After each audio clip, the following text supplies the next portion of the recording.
making what I call an NVT, which is a vintage Tele Alnico 5 pickup. I've been making those for 10 years. And then an MT also, and M stands for modern, which those are taller Alnico 5 pickups with generally thinking of a souped up version of a vintage Tele pickup. More output, bigger sound. I made this guitar for myself for the last NAMM show this last year because I wanted to really get into what Teles are about. And so I kind of decided, I want a double binding and a burst, and I want a meaty neck and rosewood board. And then so I got the VTs, the NVTs into the instrument, and I thought it sounded great, and they got really well received.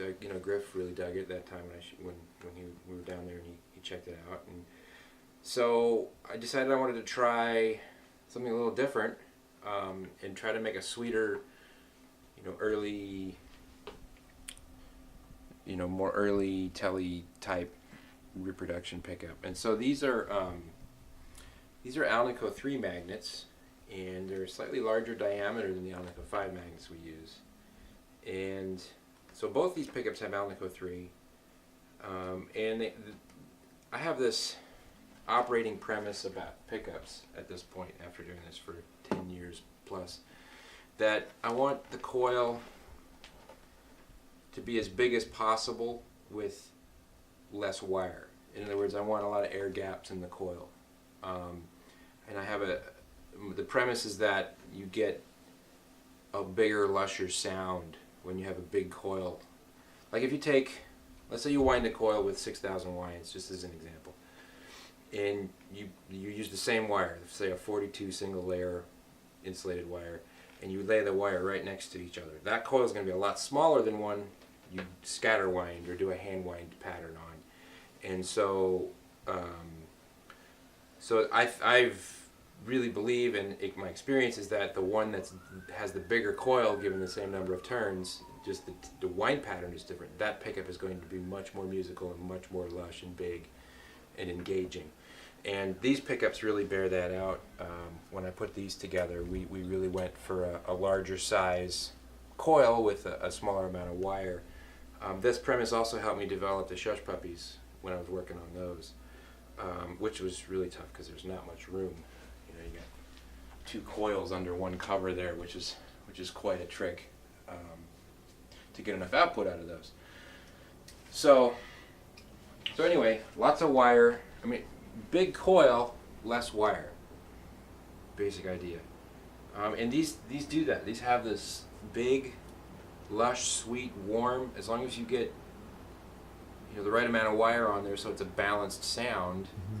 They tend to have this depth and this dimensionality that you don't get from straight up machine winds, tighter, smaller coils.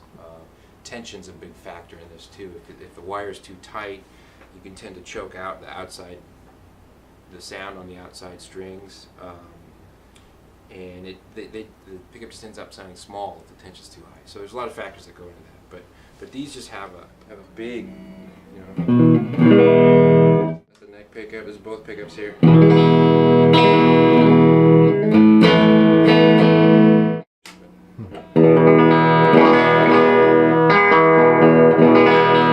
The neck cover, the material. Oh yeah, that's a factor too. When I started doing research and learned what I know about Alnico 3 Tele pickups, there's a book called the Blackguard book, and in that book they say that, and this is what I read on a forum on the internet, so again, I don't want to claim to be an expert on this stuff, but one of the things I read was the bridge pickups had Alnico 3 and the neck pickups had Alnico 5, but they also had brass covers, and brass is hard for magnets and sensitivity to punch through. Most guys these days make pickups with nickel silver covers, which is a much more sonically transparent material. And so it made sense that they used Alnico 5 on the old ones because the brass was there and they had to deal with getting enough high end out of those. Even still, most neck pickups are known for being sort of dark and muddy and thick and woolly sounding. That's a very common problem. this one, I used the Alnico 3, not really exactly knowing at the time, and then I found out later that, oh, they did it that way, so I didn't do it quote-unquote right. But with this nickel-silver pickup and the Alnico 3 magnets and the amount of wire that we put on there, there's just a depth and a lushness that comes out of that pickup that seems to really, really work well. So there's a lot of factors that go into what make pickups sound the way they do, and tele pickups are a great place to sort of examine and understand that because of all the different variables, the magnet size, the magnet type, the coil height, the wire size, the coil size, all that stuff is important in how they end up sounding.